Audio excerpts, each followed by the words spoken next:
Bismillahirrahmanirrahim. Assalamualaikum warahmatullahi wabarakatuh. Waalaikumsalam. Alhamdulillahirabbil alamin, nahmaduhu wa nasta'inuhu wa nastaghfiruh wa na'udzu billahi min shururi anfusina wa min sayyiati a'malina. May yahdihillahu fala mudilla lahu wa may yudlil fala hadiya lahu. Asyhadu an la ilaha illallah wa asyhadu anna Muhammadan 'abduhu wa rasuluhu la nabiyya ba'dahu. Alfa bi salatin wa alfa bi salam 'alaika ya Rasulullah. Alfa bi salatin wa alfa bi salam 'alaika ya Habiballah. Alfa bi salatin wa alfa bi salam 'alaika ya amina wa ila wa ba'du. Hadirin hadirat cantik pandai taulan pengurus Masjid Al-Mukhlisin yang insyaallah semua kita dirahmati oleh Allah Subhanahu wa taala. Bersyukur pada Allah Subhanahu wa taala, mengucapkan kalimat alhamdulillahirabbil alamin. Karena begitulah fitrahnya kita kepada Allah Subhanahu wa taala. Sebelum kita meminta apapun itu bentuknya, maka di Al-Fatihah itu kita diajarkan mulai dari memuji Allah dengan alhamdulillahirabbil alamin. Ar-Rahmanir-Rahim. Segala puji bagi Allah Tuhan semesta alam, yang Maha Pengasih lagi Maha Penyayang. Malik Yaumiddin, Tuhan semesta, Tuhan hari pembalasan. Ya, memuji-muji Allah. Baru di ujung baru kita minta. Setelah iyyaka na'budu wa iyyaka nasta'in baru ihdinas siratal mustaqim. Maka perlu kita puji dulu, hormat dulu dengan pengurus masjid. Tengok, Ustadz baru menghormati pengurus masjid dengan kata-kata yang kita hormati pengurus masjid, dikasih dari neraka. Maka ini tanda kita bagaimana kalau ingin minta sesuatu dipuji dulu. Makanya ibu-ibu kalau pengen sesuatu dengan bapak dipuji dulu bapak tuh, ganteng kali bapaknya. Selama ini jelek. Maka bapak-bapak, ibu-ibu yang dimuliakan oleh Allah, awali hari kita dengan selalu memuji Allah. Alhamdulillah. Makanya saya tengok kalau dah tua-tua umurnya Pak, itu biasanya duduk dikit, alhamdulillah. Habis makan, alhamdulillah. Itu tanda dari keinginan Allah SWT. Maka masya Allah, segala pekerjaan kalau kita masih ingat dengan Allah, berarti hidayah itu datang kepada kita. Karena tak semua dari kita mendapatkan hidayah dari Allah Subhanahu wa taala. Kemudian bersalawat kepada baginda Nabi Muhammad sallallahu alaihi wasallam dengan ucapan Allahumma shalli ala sayyidina Muhammad wa ala ali sayyidina Muhammad. Orang manusia yang menjadi rasul diutus oleh Allah Subhanahu wa taala yang akan memberikan syafaat kita di yaumul kiamah nanti. Bayangkan Pak, hari ini kita mau berkurban. Saya tengok Masjid Al-Mukhlisin tadi 1 di atas 7, bawah 2, 7 tambah 2 9 sapi baru. Itu pun yang ujung belum penuh. Rata-rata namanya semua masjid penurunan Pak. 7 sapi tambah 2 9 sapi. Sapi ini kan nanti akan dibagi-bagikan kuponnya, betul Pak? Di sini ada panitia. Halo panitia ada? Ada kan? Kemudian kupon dibagikan kepada masyarakat. Wah, dibagi-bagikan kepada masyarakat. Tapi ada orang yang baru pindah datang tak terdata sama RT RW-nya. Akhirnya apa? Ditunggu kupon itu. Tak datang-datang kupon itu. Mana kupon itu? Nak makan daging kita ibadah hari ini. Bayangkan Pak, kupon itu seperti syafaat Nabi Muhammad sallallahu alaihi wasallam. Sedih tak kita ketika semua orang mendapatkan kupon, kita sendiri yang mendapatkan kupon. Sedih betul rasanya ketika orang makan daging, orang sampai masak rendang, dapat baunya aja gitu, tapi kita tak dapat dagingnya. Maka sering-sering bersalawat kepada Nabi Muhammad sallallahu alaihi wasallam, ucapan Allahumma shalli ala sayyidina Muhammad wa ala ali sayyidina Muhammad. Assalamualaikum ya Rasulullah. Tapi Pak, sekarang orang banyak salah kaprah dengan sholawat. Ada sholawat penglaris rezeki, akhirnya terputarlah sama dia.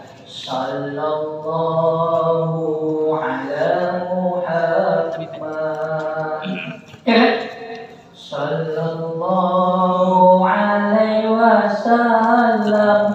Diputar sama dia, niatnya untuk mendapatkan rezeki dari Allah.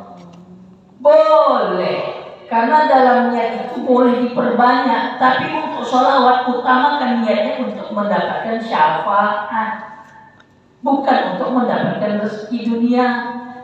Maka hari ini nengok dikit-dikit, ya kan? Mobil orang bagus, sholawat Allahumma sholli ala Muhammad. Nengok rumah orang bagus, Allahumma sholli ala Muhammad. Nengok bini orang, jangan, bini orang yang selawatin. Maka Bapak Ibu yang dimuliakan oleh Allah Subhanahu wa taala, sholawat niatnya untuk mendapatkan syafaat. Niatkan itu di awal, kemudian boleh bonus-bonus lainnya untuk mendapatkan dunia. Hina kita kalau hanya untuk dunia, ya tidak. Dunianya kecil. Maka dari itu sholawatnya untuk mendapatkan syafaat Nabi Muhammad SAW. Bapak-bapak, ibu-ibu yang dimuliakan oleh Allah Subhanahu wa taala, kita buka dulu laptopnya. Karena Ustaz Bahar ini termasuk Ustaz yang kalau mati laptopnya tidak ada bahannya. Itulah yang disediakan sama Ustaz Abdul Somad. Mati laptopnya, mati juga otaknya. Itu dia kan? Bukan mati otaknya. Asal tidak mati orangnya apa? Maka Bapak Ibu yang dimuliakan oleh Allah, saya ini termasuk Ustaz yang suka bawa laptop, ya kan? Karena apa? Kalau bawa buku, satu buku yang dibawa. Kalau bawa ini beratus buku ada, ya kan? Cuman masalahnya kalau mati baterainya, mati juga buku. Mati buku tuh, mati Ustaznya. Maka Bapak Ibu yang dimuliakan oleh Allah Subhanahu wa taala, kemarin saya diminta oleh Bang Roni, Ustaz, gimana kalau Pak Ustaz ini ngisi kajian? Siap. Kajiannya apa Bang? Bagaimana kitab ini? Oh, udah Ustaz ini. Kitab ini udah. Rupanya semua kitab sudah diisi. Rupanya yang ngisi di sini LC semua.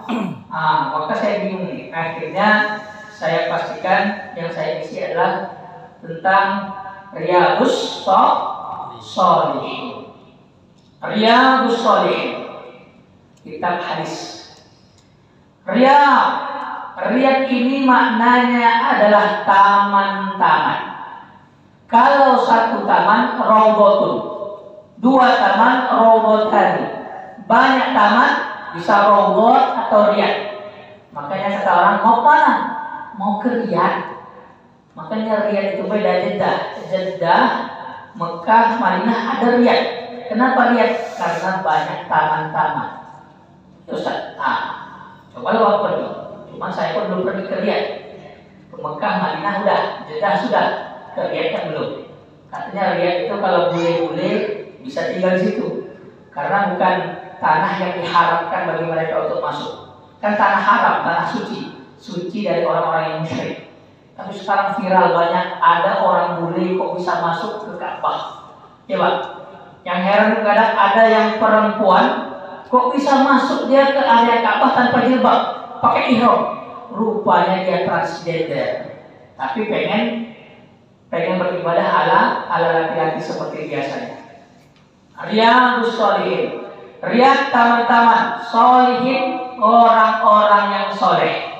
Jadi kitab ini dinamakan Riyadhus Shalihin, syarah ala kalam Sayyidul Mursalin, adalah penjelasan dari perkataan Nabi. Ada Al-Quran, ada Sahih Bukhari, ada Sahih Muslim. Jadi ini adalah kitab-kitab yang menjadi referensi umat Islam. Riyadhus Shalihin apa Ustaz? Riyadhus Shalihin ini kumpulan dari hadis-hadis yang dikumpulkan oleh ulama yang bernama Imam Nawawi. Siapa Pak? Imam Nawawi. Perasaan saya nama Nawawi di mana-mana ada. Di kampung saya ada namanya Pak Haji Nawawi. Di sekolah saya di pesantren dulu ada Muhammad Nawawi. Ketika di Kairo Mesir ada Imam Nawawi. Ini kok bisa dinamakan Imam Nawawi? Rupanya Nawawi ini bukan nama orang, tapi dinisbahkan di sebuah tempat yang bernama Nawa. Di mana Nawa? Di Damaskus dulu. Ada daerah namanya Nawa di Damaskus. Nama itulah disebutkan kepada Imam Nawawi. Makanya Nawawi, misalnya ada di sini Ustadz siapa? Ustadz Bang Roni lah. Bang Roni dinisbatkan ke Perawang. Apa dia Pak? Roni L Perawangi. Saya ini mau klarifikasi, betul tak nama Perawang ini Pak? Sini ada orang Bugis apa? Ada orang Bugis? Ada nggak tokoh yang paham tentang sejarah Perawang? Saya pernah dapatkan sejarah Perawang ini. Itu awalnya gara-gara ada orang Bugis ingin mencari perawan. Orang Bugis kalau ada N terakhir katanya, misalnya nama saya Baharudin, panggilannya apa? Baharudin, Burhanuddin, Marsadin, perawan. Maka katanya yang pertama kali bilang perawan orang Bugis. Makanya Perawang ini tidak ada kalau di struktur negara tidak ada. Dia tidak ada namanya, kayak Panam. Dia padahal Tualang namanya ya. Tualang, Perawang tidak ada. Maka kalau kita disebahkan orang, misalnya Pak Imam Perawangi, Ustadz Bahar dari mana? Pulau Burungi. Termasuk Imam Nawawi, nisbahnya itu ke daerahnya Nawawi. Jadi nama aslinya siapa Ustaz? Nama aslinya Yahya bin Syaraf. Siapa? Yahya bin Syaraf itu nama aslinya. Bukan Saraf. Beda Pak ya. Kalau Saraf itu lain pula. Maka bahasa Arab kalau beda titik Pak, sin rofa, maka kita bilang asyraful anbiya'i wal mursalin, nabi yang paling mulia, rasul yang paling mulia. Sempat titik 3 kita hilangkan, asyraful anbiya'i wal mursalin, jadinya apa? Nabi yang paling boros. Maka yang penting kita nanti belajar tahsin. Banyak orang dilaknat baca Quran. Kenapa? Ketika baca Quran salah melafazkan, salah lafaz, salah makna. Maka nama aslinya adalah Yahya bin Syaraf. Pakai sin, pakai shin, bukan sin. Kemudian orang Arab ini Pak, ada namanya kunyah.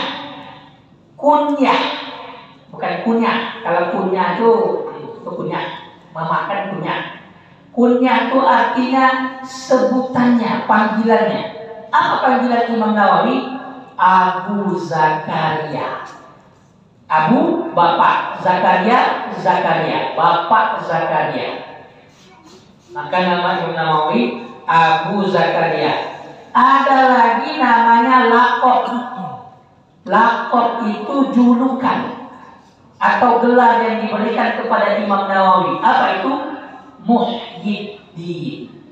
Ada laqab, ada kunyah, nama asli, ada nama kampung, panjang namanya. Jadi nama panjangnya apa? Muhyiddin Abu Zakaria Yahya bin Syaraf An-Nawawi. Apa Pak? Betul apa enggak? Muhyiddin Abu Zakaria Yahya bin Syaraf An-Nawawi. Muhyiddin itu artinya yang menghidupkan agama. Baharudin, lautan agama. Burhanuddin, dalil agama. Syamsuddin, mataharinya agama. Ini siapa yang bersebutkan ini? Aminuddin, Udin yang paling sering berdoa. Oh salah. Maka bapak-bapak, ibu-ibu yang dimuliakan oleh Allah Subhanahu wa Ta'ala, Imam Nawawi, kenapa orang-orang banyak menamakan dengan Nawawi? Karena ulama besar.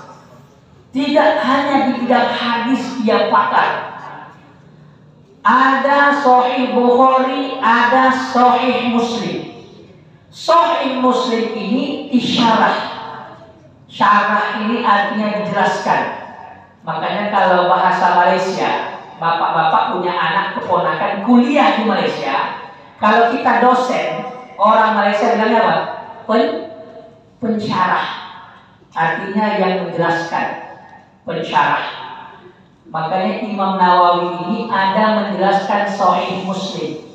Yang dijelaskan Sahih Muslim kitabnya Al-Minhaj, Syarh Sahih Muslim li Ibnul Hujjaj. Al-Minhaj yang menjelaskan Sahih Muslim. Berat kali kerja dari Pak ya. Saking beratnya terlalu dari Pak. Karena ilmu nih Pak. Makanya majelis ilmu ini penting untuk diperhatikan. Kenapa? Karena pengen tahu kenapa kita mempelajari Riyadhus Shalihin. Tanya orang-orang pesantren dimanapun dia berada yang sering dipelajari ilmu hadis, itu ada jenjangannya. Pertama namanya Arba'in Nawawi, 42 hadis dalam Arba'in Nawawi. Yang mengarang siapa? Yang mengumpulkan siapa? Imam Nawawi juga. Riyadhus Shalihin siapa? Imam Nawawi lagi. Kemudian ada kitab, nama kitabnya Tadribur Rawi Syarh Taqribun Nawawi. Jadi Pak, ada ilmu hadis, ada hadis, ada ulumul hadis. Cabang lagi, ilmu hadis, ada cabang lagi ulumul hadis. Ini hadis, ada ilmu ulumul hadis. Ulumul hadis ada bukunya Tadribur Rawi Taqribun Nawawi. Ilmu apa? Ilmu yang mempelajari mana hadis sahih, mana hadis hasan, mana hadis dhaif. Itu yang dipelajari sama kami. Siapa yang mengarang? Imam Nawawi. Makanya Bapak Ibu, penting nanti kita, cucu kita, gara-gara Ustaz Paharudin yang mengisi di Masjid Al-Mukhlisin itu katanya Imam Nawawi itu nama yang bagus, akhirnya dikasih cucunya Imam Nawawi. Tapi ibu-ibu sekarang mana mau, namanya harus keren, Aqilah Syihwah, terlidah-lidah susah buat namanya. Iya Pak, yang guru tuh merasakan bagaimana mengabsen anak-anak. Zafran Siregar, maaf Ustaz, A-nya 2, jatuh V-nya 1. Nak masuk akal saya di pesantren karena ngajar santri ya kan, akhirnya kejadian sama saya mengabsen anak-anak dengan nama yang paling sulit. Maka nama kita dulu Baharudin, Samsuddin, Nawawi, Bukhari, Syafi'i, Senin. Nah, iya ya, ada Pak Senin kan? Oh, bukan saya bilang Pak Senin ada. Simpel aja nama Senin. Bahkan nama Sabtu pun ada. Haji Sabtu almarhum di Pulau Burung kampung saya. Ada namanya Pak.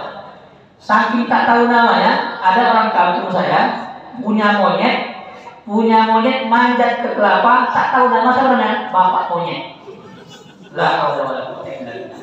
Maka Bapak Ibu yang dimuliakan oleh Allah Subhanahu wa taala, maka Imam Nawawi ini punya kebiasaan yang bagus.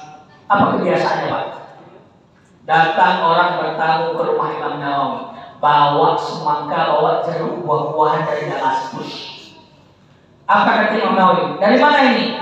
Dari Damaskus. Tak mau dia makan Pak. Tak mau dia makan. Kenapa?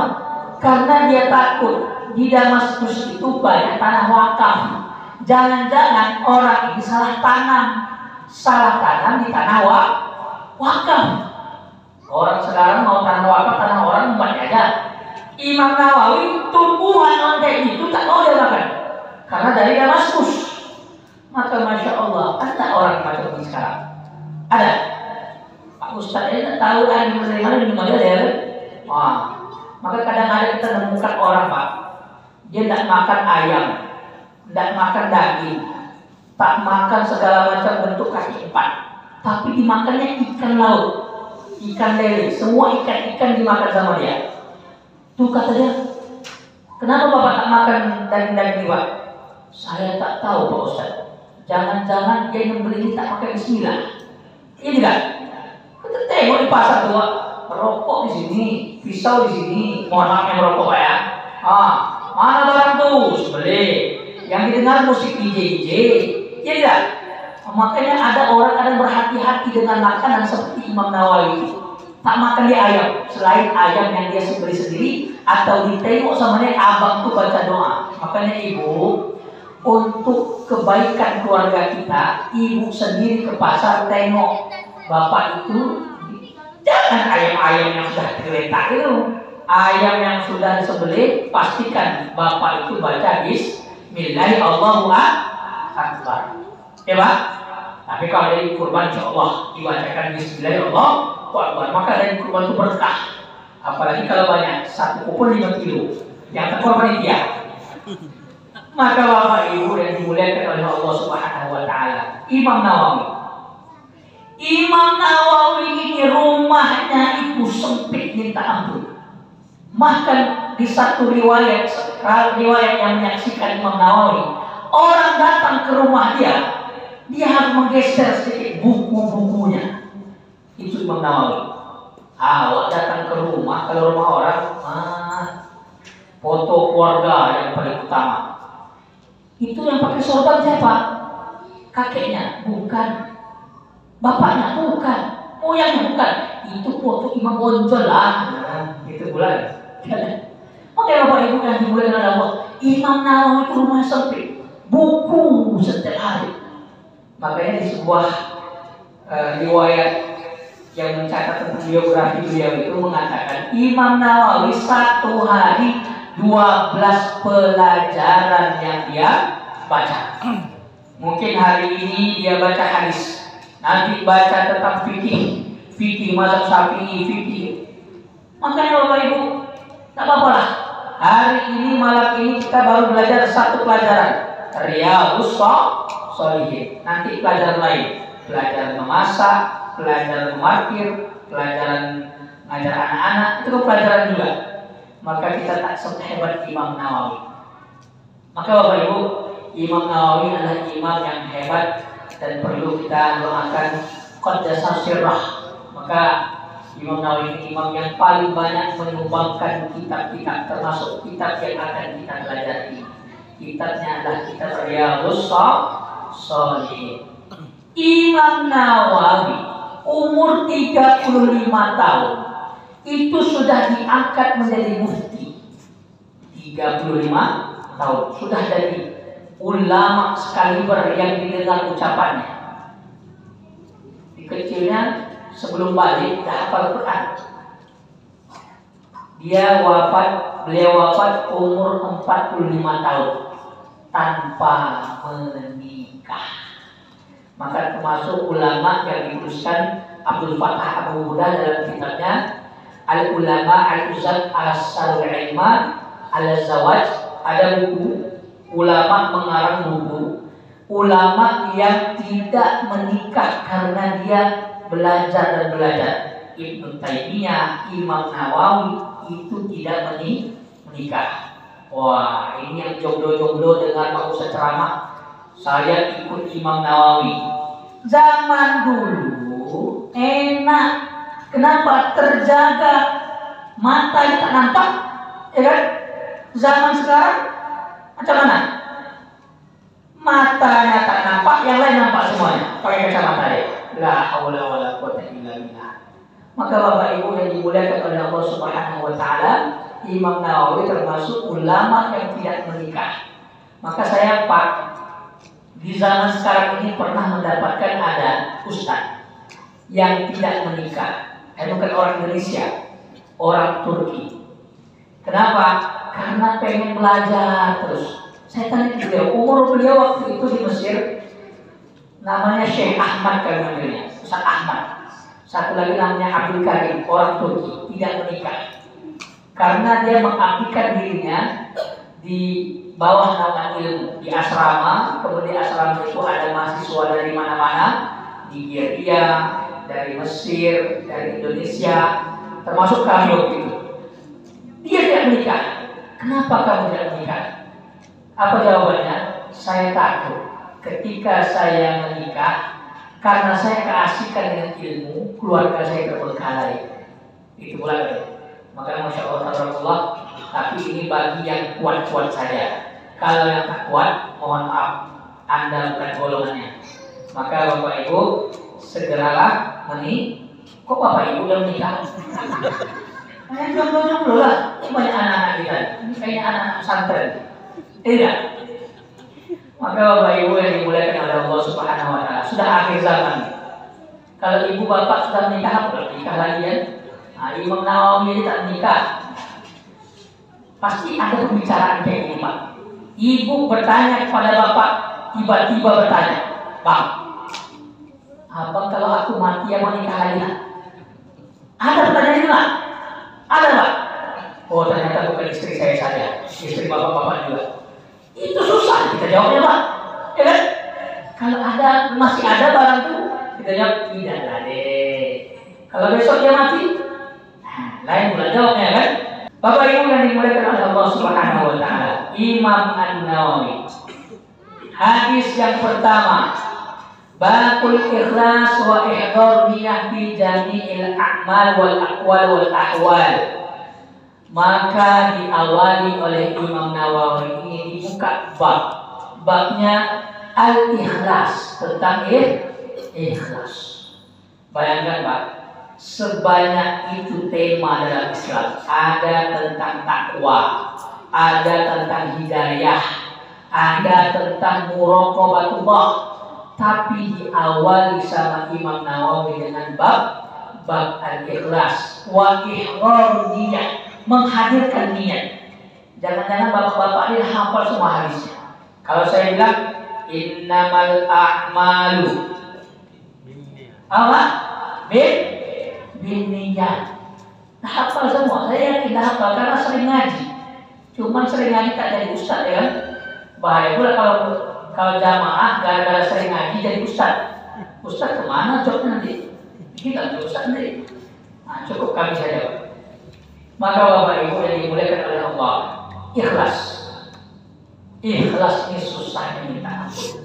Makanya Imam Nawawi di setiap bab Riyadhus Shalihin ini diawali dengan ayat wa ma umiru illa liya'budullah mukhlishina lahuddin. Kita ini diperintahkan oleh Allah untuk beribadah, tapi ibadahnya dengan ikhlas. Mukhlishina lahuddin, untuk agama itu ikhlas, Pak. Kalau hanya sekedar mengerjakan, makanya ada hadis Nabi Muhammad SAW.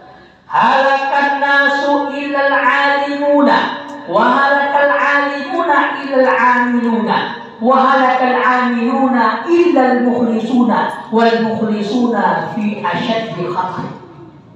Hancur seluruh manusia ini. Ini hadis Nabi. Hancur manusia ini kecuali orang-orang yang mengetahui. Hancur manusia ini kecuali orang yang berilmu, orang yang mengetahui. Orang yang berilmu hancur, kata Nabi. Kenapa hancur? Karena tidak mengamalkan illal amiluna, kecuali mereka yang mengamalkan ilmu tadi. Orang yang mengamalkan pun hancur, kata Nabi, kecuali mereka orang yang ikhlas, mukhlisuna. Dan orang-orang ikhlas dalam keadaan bahaya. Mengapa? Karena orang ikhlas sering diganggu niatnya. Maka hadis pertama tentang niat. Niat di mana letaknya? Di hati. Maka dalam hadis, dalam sebuah tubuh, inna fil jasadi mudghah, idza saluhat jasadu kulluh, idza fasadat jasadu kulluh. Dalam sebuah badan itu ada segumpal daging. Apa itu?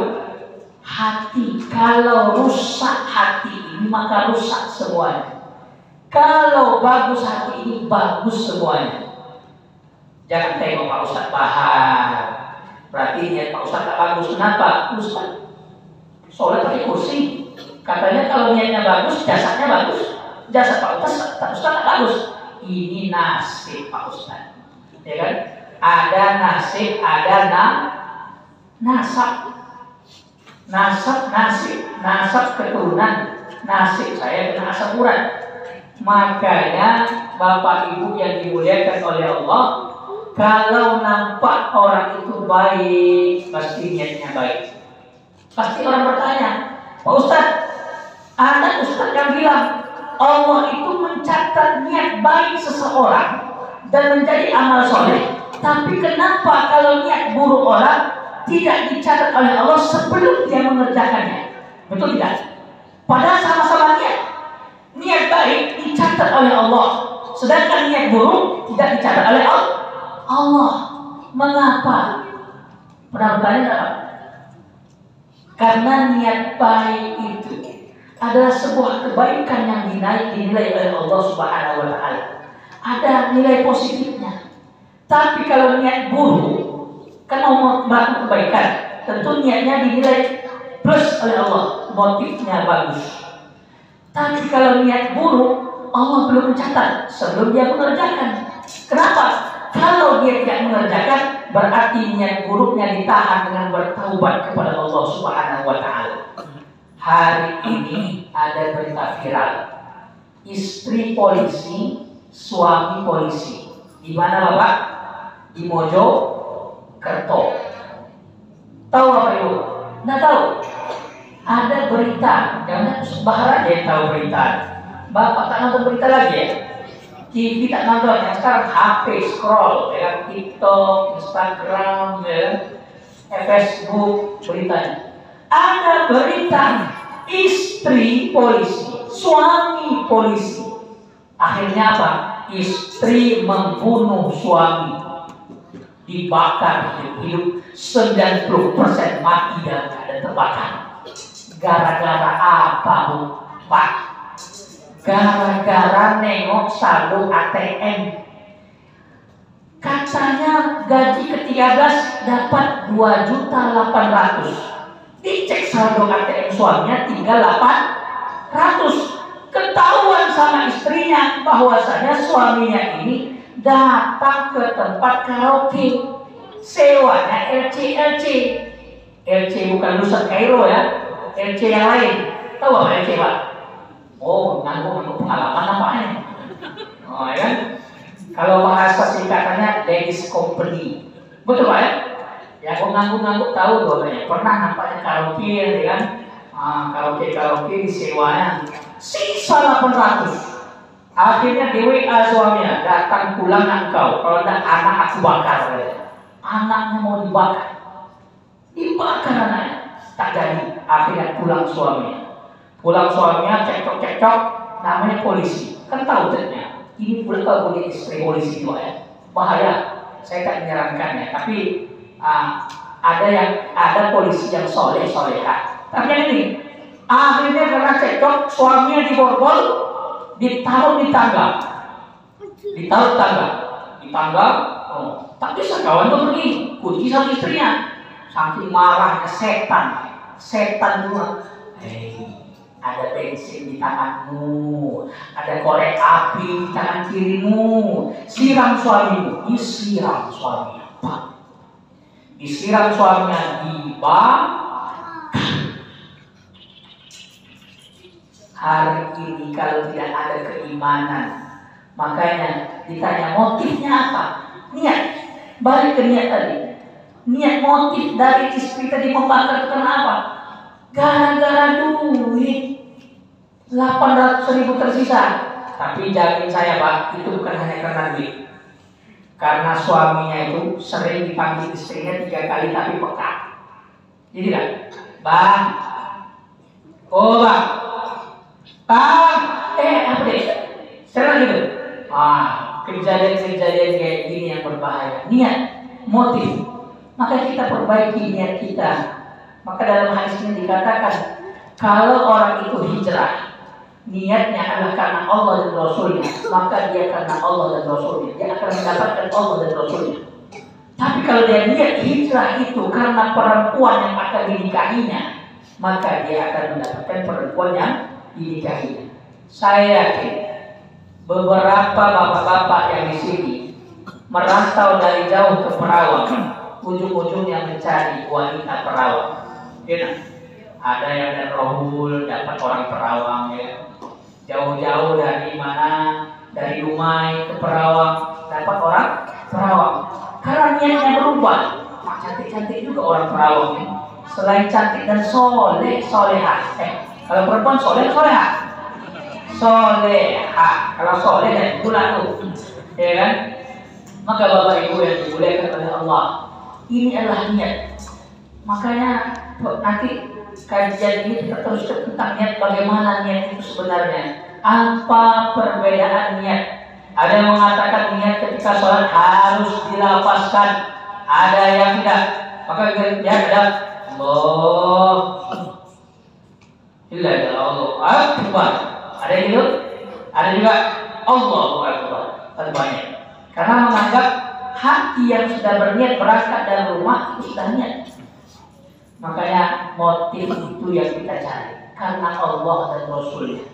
Makanya Bapak Ibu, kalau datang ke masjid ini niatnya karena masjidnya ber-AC, besok-besok Allah cabut nikmat Masjid Al-Mukhlis ini, rusak, saya tak doakan. Cuma karena rusak AC-nya, cari masjid lain yang ber-AC. Jadi lah, karena niatnya bukan karena Allah. Wah enak Masjid Al-Mukhlis ini karena ada AC-nya. Tuh lihat juga, wah Masjid Al-Mukhlis karena tebal karpetnya. Makanya datang ke sini bukan karena masjidnya, bukan karena kenyamanan masjid itu bonus, tapi karena Allah. Bapak bayangkan apa? Ada masjid yang sudah roboh, total robohnya, tapi orang masih niat untuk datang ke masjid itu. Kenapa? Karena dibangun atas ketakwaan kepada Allah. Di mana itu? Saudara kita di Palestina, Gaza sana. Nengok apa fotonya nak? Menara jatuh, bangunan runtuh, tapi tetap ada jamaah di situ. Kenapa? Allah yang bilang, la masjid ussisa 'ala taqwa. Masjid itu dibangun atas ketakwaan. Ya tidak? Saya pernah mendapatkan jamaah gara-gara berselisih paham. Niatnya apa? Niat kebenaran Allah. Berselisih paham gara-gara daging kurban. Satu orang ini panitia, Pak, saya usul cuman setengah kilo daging, sisa tulang. Maklum kali ya Bapak. Pak, saya 1 kilo daging, 1 kilo tulang. Wah, boros betul. Hanya gara-gara ini sering terjadi di masjid-masjid. Orang tidak mau jamaah karena ada si anu. Betul tidak? Oh, bulan ini jangan bongkar aib kita. Rahasia kita sadalah. Karena ini yang kita perbaiki sekarang ini. Kita datang ke masjid bukan karena sia-sia.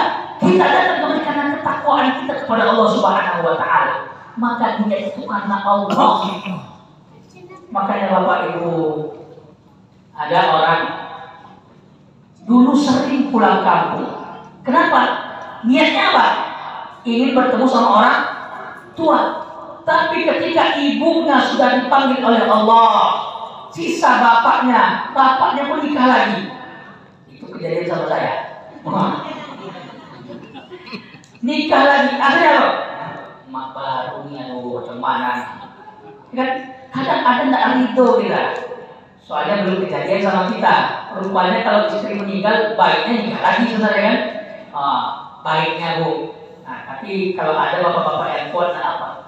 Niatnya untuk pulang kampung karena ada ibunya. Tapi kalau tak ada ibunya, akhirnya apa? Tak pulang-pulang ke kampung. Maka niat itu yang diperbaiki. Kita pulang kampung karena apa? Karena ibu kah? Karena ingin bersilaturahmi kepada saudara karena Allah kah? Maka ini penting niat. Sama orang dicarinya di internet. Didapat tiket murah 500.000. Tiket murah 500.000 kemana? Ke Singapura. Tapi niatnya kemana? Niatnya ke Siak. Nyambung nggak? Maka awali dengan niat. Gara-gara dapat tiket murah 500.000 ke bandara, maaf Pak, kami ke Siak. Mentang-mentang sama S kan, S Singapura, S Siak kan, sama-sama Siak. Salah nengok deh. Dapat tiket murah 500.000 promo tujuan ke Siak, tapi tujuan ke Singapura ini salahnya.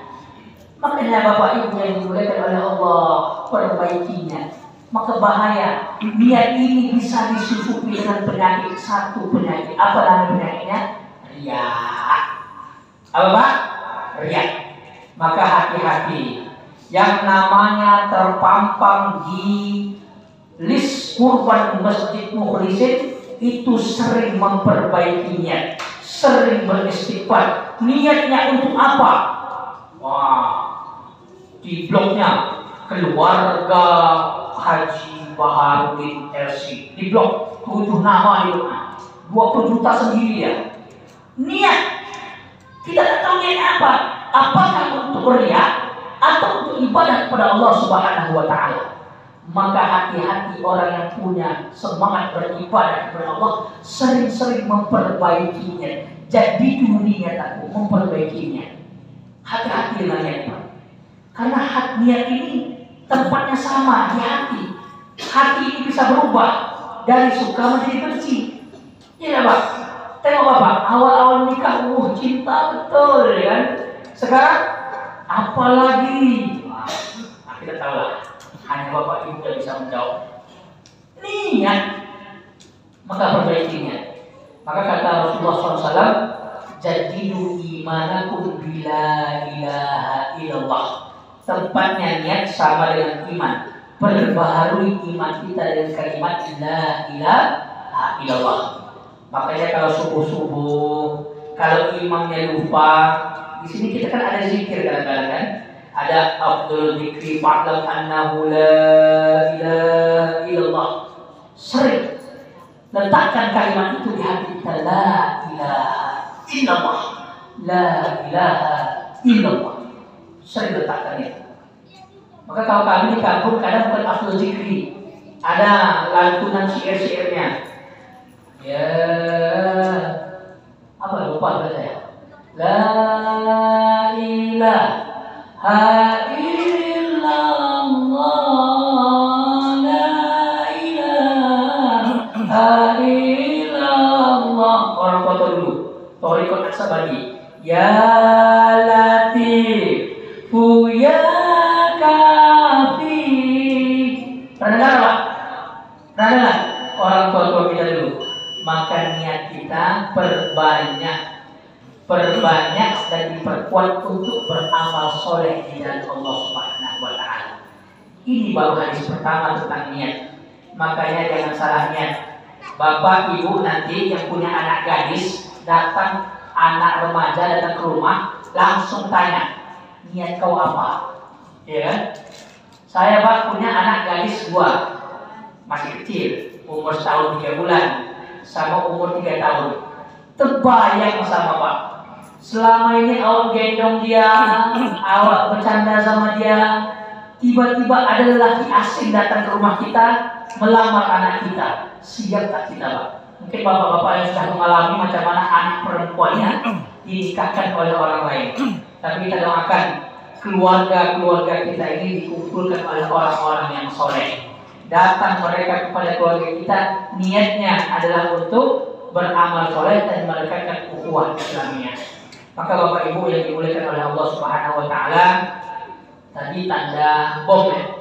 Kalau di mana tit tapi meledak. Tapi tak meledak pula, tapi meledaknya dengan azan.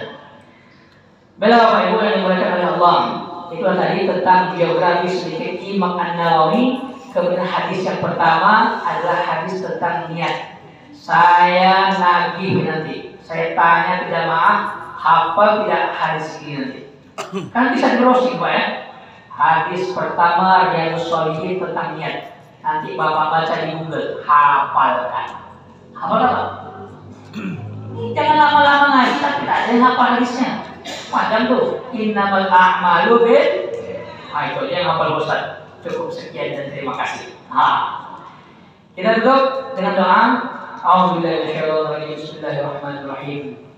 Alhamdulillahirabbil alamin hamdan na'iman hamdan syakiran hamdan yuwafi ni'amaka bi mazidah. Ya Rabbana wa lakal hamdu kama yanbaghi li jalali wajhika wa 'azimi sultanik. رضينا بالله ربا وبالإسلام دينا وبمحمد نبيا ورسولا. اللهم صل على سيدنا محمد وعلى آل سيدنا محمد. اللهم اغفر لنا ذنوبنا وذنوب والدينا وارحمهم كما ربونا صغارا. ولجميع المسلمين والمسلمات والمؤمنين والمؤمنات الأحياء منهم والأموات لقاضي الحاجة إنك على كل شيء قدير. اللهم أعنا على ذكرك وشكرك وحسن عبادتك.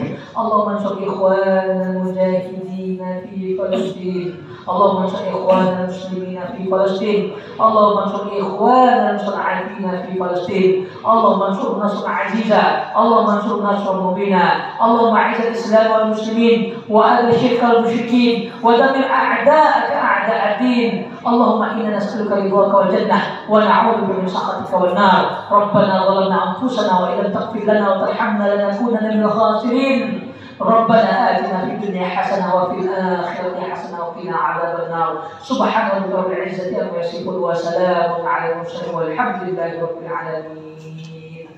Demikian kurang saya mohon maaf. Taqabbal minna wa minkum. Taqabbal ya karim. Assalamualaikum warahmatullahi wabarakatuh.